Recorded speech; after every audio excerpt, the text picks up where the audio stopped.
참을 수 없을 것 같아. 매번 거짓말로 흔들어 난 나를. 모든 게 다 상처로 남아 이미 어긋나버린 너와 나. 하루하루 쌓여가고 있는 식어버린 내 맘. 이제 내겐 이 자리. Welcome to Rainer rabbit farm. நான் உங்கள் நண்பன் பிரகாஷ். இன்னைக்கு நம்ம எங்க பார்த்தீங்க அப்படின்னாக்கா, மாங்காடுக்கு அடுத்தபடியா முத்துக்குமரன் காலேஜுக்கு எதிர்த்த மாதிரி கொழுமணிவாக்கம் அப்படிங்கிற ஏரியாவில் ஏஎல் ரேபிட் ஃபார்ம். அவங்களுடைய பேர் பார்த்தீங்க அப்படின்னாக்கா விஜயலட்சுமி, தன்னோட மகன் லோகேஷ். ஸோ இருவரும் சேர்ந்து பார்த்தீங்க அப்படின்னாக்கா தன்னோட மாடியில் ஒரு ஸ்மால் இன்டெகிரேட்டட் ஃபார்ம் வச்சு நடத்திக்கிட்டு இருக்காங்க. அவங்களுக்கு எப்படி ஆரம்பத்தில் ஒரு எண்ணம் தோணுச்சு அப்படிங்கிறத பற்றி அவங்க பேரை கேட்டு தெரிஞ்சுக்கலாம். வாங்க வீடியோக்குள்ள போகலாம். அக்கா, உங்களை இன்ட்ரடியூஸ் பண்ணிங்க சார். வணக்கம், என் பேர் விஜயலட்சுமி. நான் இங்கே கொழுமணிவாக்கத்தில் இருக்கேன். நாங்கள் பெட்டாக வளர்க்குறதுக்காக தான் முயல் வாங்கினோம் ஃபஸ்ட்டு. அதுக்கப்புறமா தான் ஆர்வம் வந்து எங்களுக்கு முயல் வாங்கி அதுக்கப்புறமா கோழி வாங்க ஆரம்பித்தோம். கோழிலேருந்து அதுக்கப்புறமா ஒன்று ஒன்றா எக்ஸ்டெண்ட் பண்ணி இப்போ லவ் பேர்ட்ஸ் இருக்குது, காடை இருக்குது, எல்லாமே இருக்குது எங்ககிட்ட. ஓரளவுக்கு முயற்சி எடுத்து பண்ணிகிட்டு இருக்கோம். நான் என் பையனோட ஆர்வத்துக்காக தான் நான் வாங்கினேன். அதோட வீட்டுக்கு எனக்கு முட்டையும் தேவைப்படுது. நாங்கள் எப்பயுமே பிளாய்லர் கோழிலாம் சாப்பிட மாட்டோம், நாட்டுக்கோழி மட்டும்தான் சாப்பிடுவோம். அதை நான் கடையில் வாங்கிட்டு நானே அதை இது பண்ணிக்கலாம், வளர்த்துக்கலாம் அப்படின்றதுக்காக கோழி வளர்க்க ஆரம்பிச்சோம். முயல் ஃபஸ்ட்டு ஒன்று தான் ஒரு பேர் தான் வாங்கிட்டு வளர்க்க ஆரம்பித்தோம். அதோட ஆக்டிவிட்டிலாம் பார்த்து எனக்கு ஒரு ஆசை. அதை கொஞ்சம் கொஞ்சமாக எக்ஸ்டெண்ட் பண்ணி நாங்கள் ஒரு 2.5 வருஷமாக முயல் வச்சுருக்கோம். கோழி இப்போ ஒரு 1 இயராக தான் வச்சுட்டு இருக்கேன். முயல் தான் ஃபஸ்ட்டு ஸ்டார்ட் பண்ணது. நான் 2 முயல்லேருந்து தான் ஸ்டார்ட் பண்ணோம். எங்கிட்ட இப்போ 3 யூனிட் முயல் இருக்குது. இந்த 3 யூனிட் முயலுமே நீங்கள் ஆரம்பத்தில் வாங்கின முயலேருந்து 1 by 1 அதுலேருந்து டெவலப் பண்ணதுங்களா? ஆமாம், டெவலப் பண்ணது. அதுக்கப்புறம் இங்கே பக்கத்தில் பார்த்துக்க முடியலன்னு ஒரு ஃப்ரெண்ட் ஒருத்தவங்க கொடுத்தாங்க 4 முயல். அதுலேருந்து எடுத்தது, அதுலேருந்து எடுத்ததும் நான் வச்சிருந்த முயல் மாடி தோட்டம் வச்சுருக்கீங்க. அது இல்லாமல் பார்த்தீங்கன்னாக்கா ஒரு ஸ்மால் இன்டெகிரேட்டட் ஃபார்ம் மாதிரி வச்சுருக்கீங்க. அதாவது முயலேருந்து கோழி, ஆக்சுவலாக நீங்கள் ஆடு மாடெல்லாம் கூட வளர்த்துருக்கீங்க. இப்போ கொஞ்சம் பராமரிக்க டைம்ன்ற காரணத்தினால நீங்கள் அதெல்லாம் இப்போ கொடுத்துட்டீங்க. ஸோ இப்போ நீங்கள் கோழி, முயல், லவ் பேர்ட்ஸ் ப்ளஸ் இந்த கோழி வகையில் பார்த்தீங்க அப்படின்னாக்கா கருங்கோழி வச்சுருக்கீங்க, சிறுவடை நாட்டுக்கோழிகள் இருக்குது. அதுக்கு வந்து பார்த்தீங்கன்னாக்கா பேரோட கோழிகள் சில வச்சுருக்கீங்க. ஸோ இதெல்லாம் ஒரு நாள் பொழுதுல நீங்கள் எப்படி பராமரிக்கிறீங்க? இதை தவிர்த்து பார்த்தீங்க அப்படின்னாக்கா மாடி தோட்டம். ஸோ இதுக்கு செலவிடக்கூடிய நேரங்கள் எப்படி நீங்கள் செலவிடுறீங்க, அதை எப்படி பராமரிக்கிறீங்க அப்படிங்கிறத பற்றி ஒரு 1 by 1 சொல்லியிருக்கேன். ஃபஸ்ட்டு நம்ம முயல் வளர்ப்புலேருந்து ஆரம்பிச்சிடலாம். ஸோ முயலை ஆரம்பத்தில் முயல் வளர்க்கணும் அப்படிங்கிற ஆர்வம் உங்களுக்கு எப்படி வந்தது? நான் என் பையனுக்காக பல்லாவரம் அடிக்கடி போவேன் மாடி தோட்டத்துக்காக, செடிங்க வாங்குறதுக்கு, வேற ஆர்கானிக் அந்த உரங்க வாங்குறதுக்கு. அப்போ நான் பையனை கூப்பிட்டு போகும்போது அவன் ஆசைப்பட்டு கேட்டது தான் முயல். ஃபஸ்ட்டு 2 சின்ன முயலாக வாங்கிட்டு வச்சுருந்தோம். அதோட ஆக்டிவிட்டி எல்லாம் எனக்கு பிடிக்க, அது கொஞ்சம் அதோட இதெல்லாம் ஆசையாக இருக்கவும் நாங்கள் கொஞ்சம் கொஞ்சமாக அதிகப்படுத்தினோம். 2 வாங்கினோம், அதுக்கப்புறம் ஒரு 4 முயல் வாங்கினோம், அதுக்கப்புறமா கொஞ்சம் 2 வாங்கினோம். அதுலேருந்து ஃபுல்லாகவே இப்போ நான் 3 யூனிட் எடுத்து வச்சுருக்கேன். நான் 3 யூனிட்டு, தம்பிக்கிட்ட ஒரு 2 யூனிட் அவங்க பார்த்துக்கிறாங்க அங்கே செங்கல்பட்டில். மொத்தமாக ஒரு 5 யூனிட் எங்களுக்கு இருக்கு. எவ்வளோ காலமாக முயல் வளர்க்குறீங்க? நான் ஒரு 2.5 வருஷமாக முயல் வச்சுருக்கேன். ஓகேக்கா, இப்போ இந்த 2.5 வருட காலங்களில் நீங்கள் உற்பத்தி பண்ண முயல்கள் உங்ககிட்ட ஒரு 3 யூனிட் ஆயிருக்கு. இதை தவிர்த்து பார்த்தீங்க அப்படின்னாக்கா செங்கல்பட்டில் நீங்கள் அங்கே ஒரு ஃபார்ம் வச்சு ரன் பண்ணிட்டு இருக்கீங்க. ஸோ உங்களோட தம்பி பராமரிப்பு மேற்காவையில் அங்கே எத்தனை யூனிட் காட்டுவோம்? அங்கே ஒரு 2 யூனிட் இருக்குது. ஸோ நீங்கள் ஒரு ஸ்லோவான ஒரு க்ரோத்தில் பார்த்தீங்க அப்படின்னாக்கா இன்னைக்கு 2 ஃபார்ம் வச்சு ரன் பண்ணிட்டு இருக்கீங்க. ஓகேக்கா, ஸோ என்னென்ன முயல் வகைகள்லாம் உங்கள்கிட்ட இருக்குங்க? என்கிட்ட ஒரு 8-9 வெரைட்டியில் இருக்குது. அதாவது சின்சிலா, அங்கோரா, இங்கிலீஷ் பாட்டர், இங்கிலீஷ் பாட்டர்லேயே ப்ரௌன் இங்கிலீஷ் பாட்டர், பிளாக் இங்கிலீஷ் பாட்டர், அப்புறம் சின்சிலா இருக்குது, கோவிட் ஒயிட் இருக்குது. சரி, இது எல்லாமே ஹைப்ரிட் வகை தான். இப்போ நீங்கள் வச்சுக்கிறது எல்லாமே ஹைப்ரிட் தான்.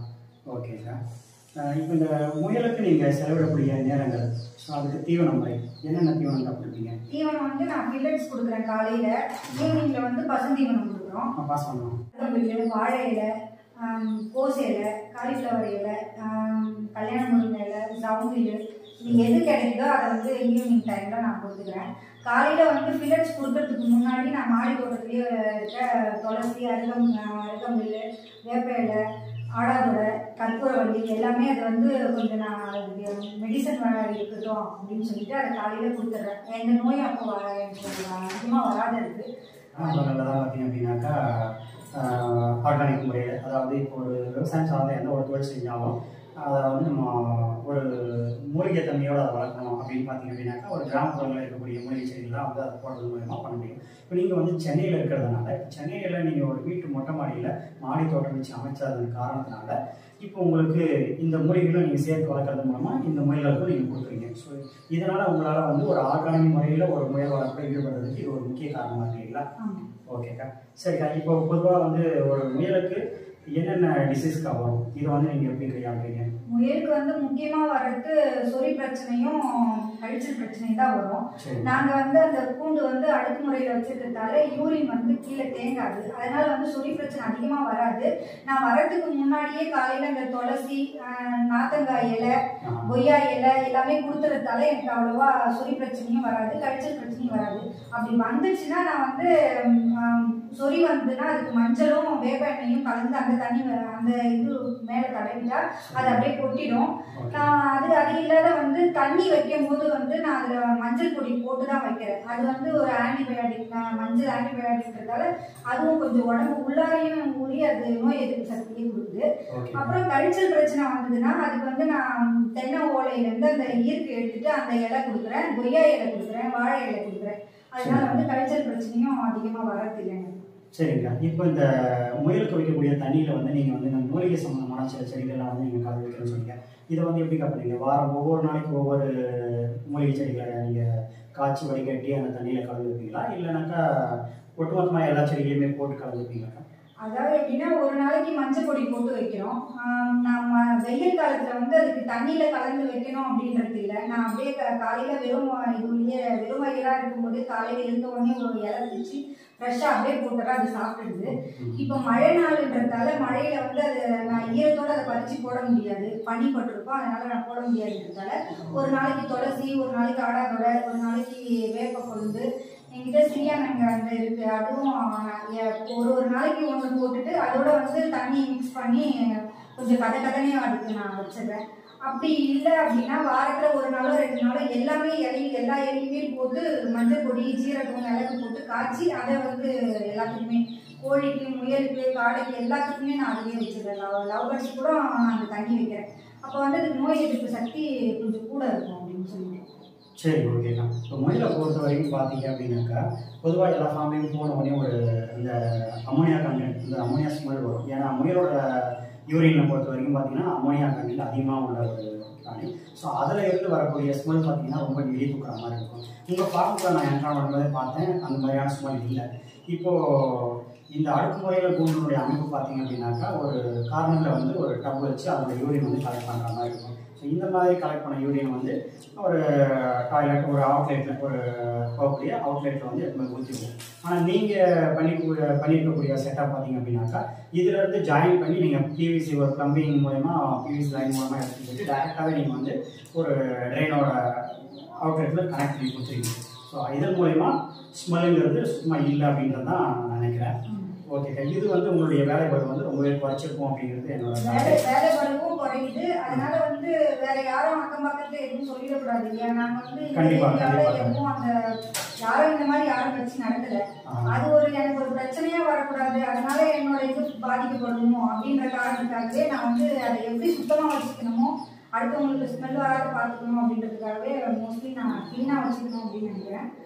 நமக்கும் பசங்களாம் போகிறாங்க வராங்க, அவங்களுக்கு எந்த ஒரு டிசீஸும் வரக்கூடாது இல்லையா? அதனால இன்ஃபெக்ஷன் ஆகாமல் இருக்கணும் அப்படின்றதுக்காக க்ளீன் பண்ணி வச்சுக்கணும். ஓகேக்கா. இப்போது யூரினை பொறுத்த வரைக்கும் நீங்கள் அவுட்லெட்டில் கனெக்ட் பண்ணி அதை ட்ரைனேஜ் சிஸ்டத்தில் போயிடுதுக்கா. அதில் வரக்கூடிய அந்த சாணங்கள் இருக்கு இல்லைங்களா, அந்த சாணங்களை வந்து நீங்கள் எப்படி பண்ணுறீங்க, அதை வந்து நீங்கள் எப்படி பராமரிக்கிறீங்க? யூரின் போயிடுறதால அது வந்து ஈரப்பதம் அதிகமாக இருக்காது. அந்த சாணம் வந்து மேலவே அந்த தங்கி இருக்குல்ல, அதை ஒரு நாள் விட்டு ஒரு நாள் வந்து நான் ஃபுல்லையும் கலெக்ட் பண்ணி ஒரு டப்பில் வந்து சேவ் பண்ணி வச்சுக்கிறேன் நான். அது ஒரு நாள் 2 நாள் கழிச்சு பார்த்தீங்கன்னா அது உணவு புழுவாக உருவாகுது. அந்த உணவு புழு வந்து நான் மேலோடு அப்படியே எடுத்து கோழிங்களுக்கு கொடுத்துட்றேன். அதுக்கப்புறமா வந்து பிளாட்ஃபார்ம்னு ஒன்று இதுவாகுது. அது வந்து கோழிங்களுக்கு கொடுக்கும்போது அதோட வளர்ச்சி அதிகமாக இருக்குது, முட்டையோட அளவு பெருசாக இருக்குது. அதை வந்து நான் ஒரு வாரம் அது மாதிரி அதை சேவ் பண்ணி வச்சோம்னா அந்த இது வரும். அதை வந்து நான் கோழிங்களுக்கு எடுத்து கொடுத்துட்டு அந்த கழிவை வந்து அது நல்லா எரு மாதிரி ஆகிடும். அதில் வந்து நான் ட்ரைகோடர்மா சூடோமோனாஸ் அதெல்லாம் வந்து தண்ணி மாதிரி கலந்து அதில் தெளித்து நான் டப்பில் சேவ் பண்ணிடுறேன் ட்ரம்மில். அது எனக்கு எப்போல்லாம் செடிங்களுக்கு உரம் போடணும்னு இருக்கோ ஒரு 3 மாதத்துக்கு ஒரு வாட்டி 2 மாதத்துக்கு ஒரு வாட்டி நான் எல்லாருக்கும் நான் இது கொடுக்குறேன். ஆரம்பத்தில் நான் முயல் வைக்கிறதுக்கு முன்னாடி வந்து மண்புழு உரம், ஆட்டு எரு, மாட்டு எரு இது வந்து நான் வெளியிலேருந்து கலெக்ட் பண்ணி எடுத்துகிட்டு வந்து செடிகளுக்கு வச்சுருந்தேன்.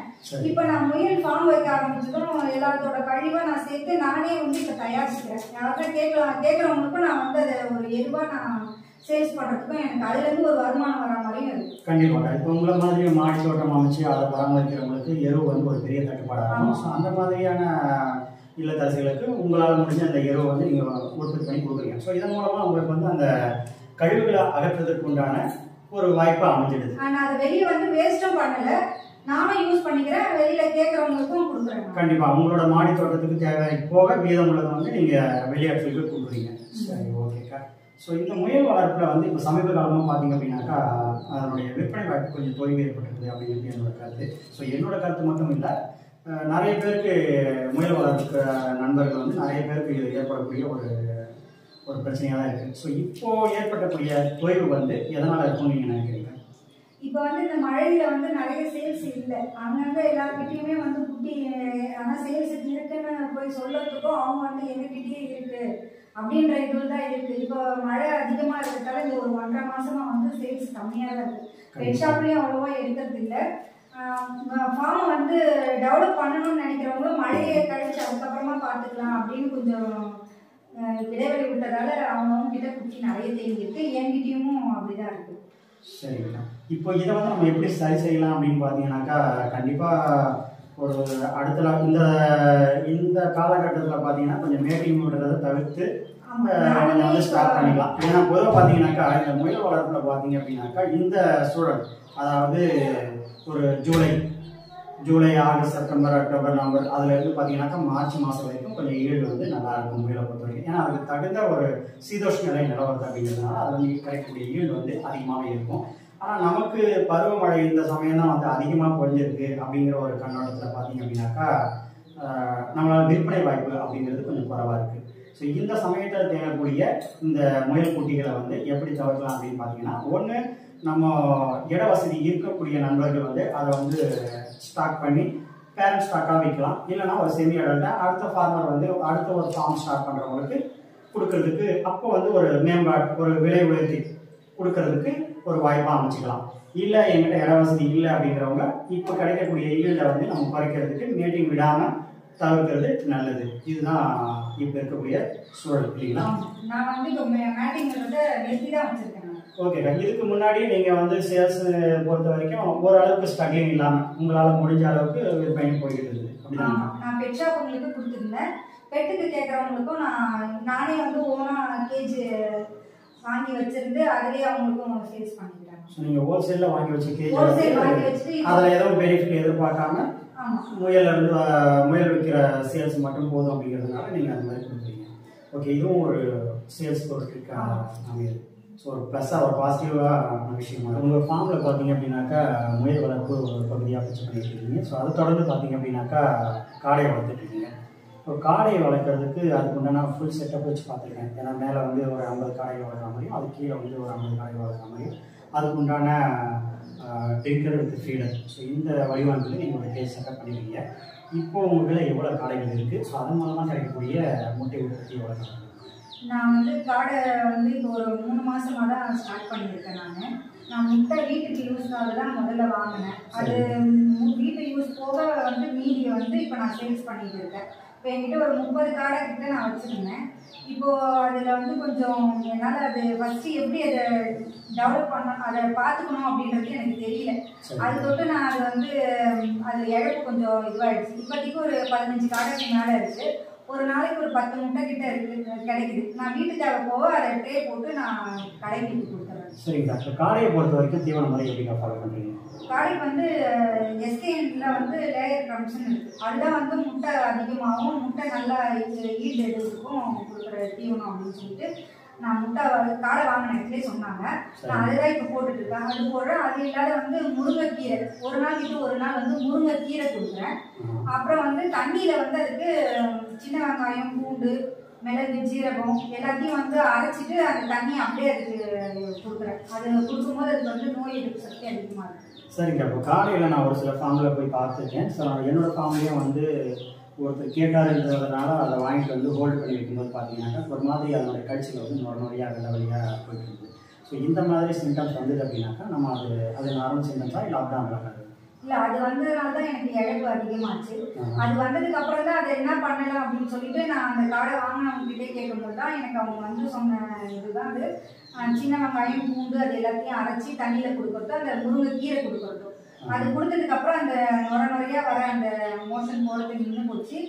முட்டையோட ஈல்டும் நல்லா இருந்தது. சரிங்க. இப்போ காடைக்கு நீங்கள் மெனக்கிடக்கூடிய வேலைகள் வந்து ரொம்ப அதிகங்களா இல்லை குறைவான நேரங்கள் தான்? அப்படிலாம் எதுவும் இல்லை. நான் முயல் பார்க்க போகும்போதே நான் வந்து மாடி தொட்டிலையும் எல்லாத்தையும் அதிகம் பார்த்துக்குவேன். முயலுக்கும் தீவனம் வச்சுருவேன். பையன் கூட வந்து கொஞ்சம் ஹெல்ப் பண்ணுவான். அதுக்கப்புறம் நான் ஒரு நாள் விட்டு ஒரு நாள் க்ளீன் பண்ணுறதால அந்த க்ளீன் பண்ணுற அன்னைக்கு மாடி தொட்டியோட வேலை குறைச்சிக்குவேன். இந்த வேலையை முடிச்சுட்டு அதுக்கப்புறமா அதை பார்த்துக்குவேன் நான். சரிங்கக்கா. இப்போது நான் காடை முட்டைகளை பொறுத்த வரைக்கும் உங்களுடைய வீட்டு தேவைக்கு போக மீதை வந்து நீங்கள் எப்படிக்கா விற்பனை பண்ணுறீங்க? ஏன்னா நான் வரும்போதே பார்த்தேன் உங்களோட வீட்டில் வந்து அந்த காடை முட்டை வந்து பவுச் அந்த பேக்கெட் பார்த்துருக்கேன். ஸோ அதை வந்து நீங்கள் விற்பனைக்காக எடுத்து போகிறீங்களா இல்லை அந்த முட்டைகளை வந்து ஹோல்டு பண்ணி வைக்கிறதுக்காக அந்த பவுச் வச்சுருக்கீங்க?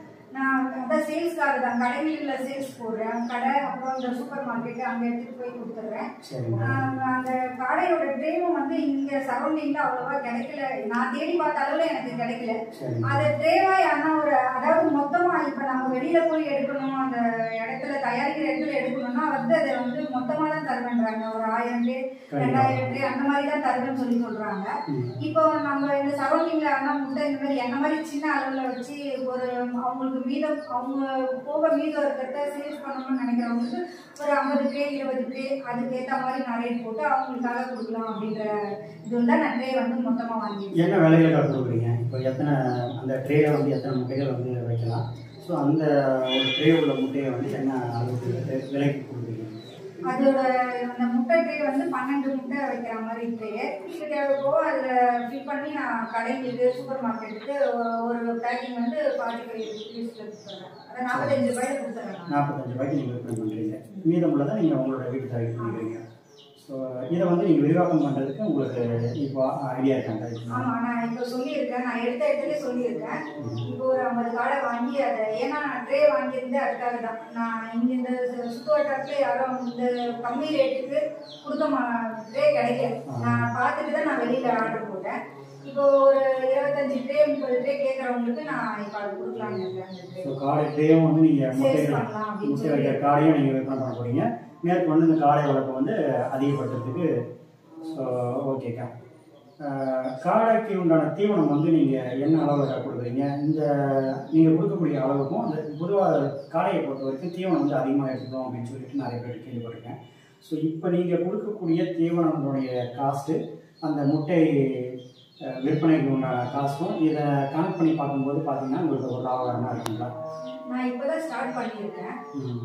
வாங்கி இதுக்கு மேலே அது எப்படி இருக்குது அப்படின்றத பார்த்தா தான் எனக்கு தெரியும். நான் இப்போ தீவனம் வாங்கி தான் வச்சுட்டு இருக்கேன். இப்போதைக்கு எனக்கு அது இன்னும் அதோட எதுவும் தெரியல. இதுக்கப்புறமா தான் நான் டெவலப் பண்ணும்போது தான் நான் அதோட செலவினத்தையும் வரவினத்தையும் கனெக்ட் பண்ணால் தான் எனக்கு அது சரிங்க. பொதுவாக காடை வளர்ப்பு பொறுத்த வரைக்கும் பார்த்தீங்கன்னாக்கா பெரிய பெரிய ஃபார்ம்லாம் வந்து கொஞ்சம் பசுத்தீவனமாக கொடுக்கறது மூலமாக நம்மளுடைய தீவன செலவு வந்து நம்ம குறைக்கிறது மூலமாக அதில் வந்து பெரிய லெவலில் லாபம் ஈட்டலாம் அப்படிங்கிறது தான் நிறைய பண்ணையாளர்களுடைய கருத்து. ஸோ அதை சம்மந்தமாக பார்த்தீங்க அப்படின்னாக்கா நிறைய பேர் அசோலா உற்பத்தி பண்ணி இந்த அசோலா வந்து அதை கொடுக்கறது மூலமாக கொஞ்சம் தீவன செலவை குறைக்கிறாங்க அப்படிங்கிறது தான் நான் கேள்விப்பட்ட விஷயம். ஓகேக்கா. ஸோ நீங்கள் வந்து ஆரம்பத்தில் காடையை பொறுத்த வரைக்கும் எதுவுமே ஒரு அனுபவம் கண்டிப்பாக நம்ம இன்வெஸ்ட்மெண்ட் பண்ண இருந்தாலும் கூட அனுபவ ரீதியில் தான் ஒவ்வொரு விஷயங்களையுமே நம்ம கேதர் பண்ணி அடுத்த லெவலுக்கு போக முடியும். ஓகேங்களா. ஸோ அது மூலமாக இப்போ நீங்கள் வந்து கொஞ்சமாக காடையை வளர்த்து இதுக்கு வந்து வாய்ப்பு இருக்குன்றது மூலமாக நீங்கள் அடுத்த லெவலுக்கு போக போகிறீங்க. ஆமாம், நான் இப்போ தான் ஸ்டார்ட் பண்ணியிருக்கேன். இன்னும் அதோட இது முழுசாக எனக்கு தெரியாது. நான் இப்போ தான் கொஞ்சம் கொஞ்சமாக தெரிஞ்சுட்டு வரேன். இப்போ தான் அதுக்கு எப்படி நோய் வரும், அதை எப்படி க்யூர் பண்ணலாம் அப்படின்றது இப்போ தான் தெரிஞ்சுருக்கேன். பசுந்தீவனம் வந்து நான் இப்போதைக்கு முருங்கைக்கீரை மட்டும்தான் கொடுத்துட்டு இருக்கேன். ஒரு நாள் விட்டு ஒரு நாள் கொஞ்சம் ஒரு அளவு கொடுத்துருக்கேன்.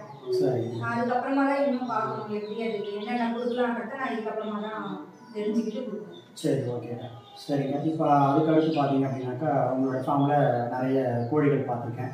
ஸோ கோழிகளை பொறுத்த வரைக்கும் சிறுவிடை கோழிகள் இருக்குது, கருங்கோழி இருக்குது. அதை தவிர்த்து பார்த்தீங்கன்னாக்கா பெருவிடை கோழிகளும் வச்சு வளர்த்துட்டீங்க. ஸோ இப்போ தான் நீங்கள் அதை வந்து டெவலப் பண்ணிட்டு இருக்கீங்க பார்க்குறேன். ஏன்னா உங்களுடைய ஷெட் அமைப்பு அதெல்லாம் வேலை நடந்துகிட்டு இருந்தது, இன்னும் அறவழியாக தான் இருக்க மாதிரி இருக்குது. ஸோ இந்த கோழி ஈடுபாடு, கோழி வளர்ப்பு இது சம்மந்தமான உங்களுக்கு தெரிஞ்ச சில விஷயங்கள் சொல்லுங்கள். நான் சின்ன வயசுலேருந்தே அம்மா வீட்டில் கோழி இருந்துட்டு தான் இருந்தது. நான் இங்கே வந்துமே ஆரம்ப ஸ்டேஜ்லேருந்து கொஞ்சமாக வச்சுட்டு தான் இருந்தேன். அப்போ எனக்கு இடம் அவ்வளோவா இல்லைன்றதால நான் அதுக்கப்புறம் நடுவில் எடுத்துட்டேன். இப்போ அதுக்கு பின்னாடி நான் ஷெட்டு போட்டு இப்போ திருப்பி ஸ்டார்ட் பண்ணியிருக்கேன். கோழியில் வந்து கருங்கோழி, கழுத்தரக்காங்கோழி, பெருவிடை, சிறுவிடை எல்லாமே இப்போ தான் கொஞ்சமாக அப்படி எடுத்துட்டு வரேன். நான் இன்குபேட்டர் வச்சுருக்கேன். வீட்லேயே இன்குபேட்டர் வச்சு முட்டை வாங்கிட்டு வந்து குஞ்சு பொறிக்க வச்சு அது சின்ன குஞ்சா ஒரு வாரம் குஞ்சு ஒரு மாதம் குஞ்சா இருக்கும்போது கேட்குறவங்களுக்கும் கொடுத்துட்றேன். எனக்கு வீட்டு தேவைக்கும் நான் எடுத்து வச்சுக்குவேன். எனக்கு தேவையானதை நான் வச்சுக்கிட்டு மீதி இருக்கிறத கொடுத்துறேன். ஆமாக்கா, நான் இப்போ உங்களோட ஃபார்மில் பார்த்தேன். சில கருங்கோழி குஞ்சுகள் வந்து இருந்தது. அதை தவிர்த்து சிறுவிட நாட்டுக்கோழி குஞ்சுகளும் சில இருக்குது. ஸோ இந்த மாதிரி கோழி குஞ்சுகள் வந்து உங்கள்கிட்ட விற்பனைக்கு இருக்காங்க. விற்பனை கேட்டால் கொடுப்பீங்களா? இப்போதைக்கு இல்லை, வீட்டுக்காக எடுத்துக்கலாம் அப்படின்ற இதில் தான் இருக்கேன் நான். இதுக்கு நடுவில் யாருன்னா அப்படி ஒரு வேலை சப்போஸ் அவங்களுக்கு அவசியம்ன்ற இதில் இப்போதான் ஸ்டார்ட் பண்ண போகிறேன் அப்படின்னு ஆர்வமாக யாருன்னா கேட்டாங்கன்னா இப்போ இருக்கிறதுல பாதி மட்டும் நான் கொடுத்துடலான்னு இருக்கேன். இப்போ ஒரு 25 குஞ்சுக்கிட்ட இருக்குது என்கிட்ட. ஒரு 10 குஞ்சு 15 குஞ்சுனா அப்படின்னா நான் கொடுத்துருவேன். நான் ஒரே ஆளாக எடுத்துக்கிற மாதிரி இருந்தாலும் கொடுத்துருவேன். இப்போ பெரும்பாலான இல்லத்தரசிகள் வந்து என்ன ஒரு மோட்டிவேஷனுக்காக இந்த மாதிரி இன்டெகிரேட்டட் ஃபார்ம் வந்து ஸ்டார்ட் பண்ணுறாங்க அப்படின்றது உங்களுடைய கருத்து சொல்லுங்க. என்னோட கருத்துனா வீட்டில் இப்போ வந்து நிறைய புதுசாக நோய்கள்லாம் வருது. அதெல்லாம் இருந்து நம்ம காப்பாற்றிக்கணும்னா வந்து இப்போ பழையபடி எல்லாமே ஆர்கானிக் முறைக்கு தான் எல்லாமே திரும்பி போகிறாங்க. நம்ம வீட்டில் நம்ம வளர்க்கும் போது நம்ம கண்ணெதிரில் அது எப்படி வளருது, அதுக்கு நம்ம என்னென்ன கொடுத்து வளர்க்குறோன்றது நமக்கு தெரியும். அதுக்கு அப்போ நம்ம வந்து பயம் இல்லாமல் நமக்கு நோய் எதிர்ப்பு சக்தி அதிகமாக வரும் அப்படின்ற நம்பிக்கை, முதல்ல நமக்கு நோய் வராதுன்ற நம்பிக்கை இருந்தாலே வர நோய் கூட சீக்கிரம் குணமாயிடும்.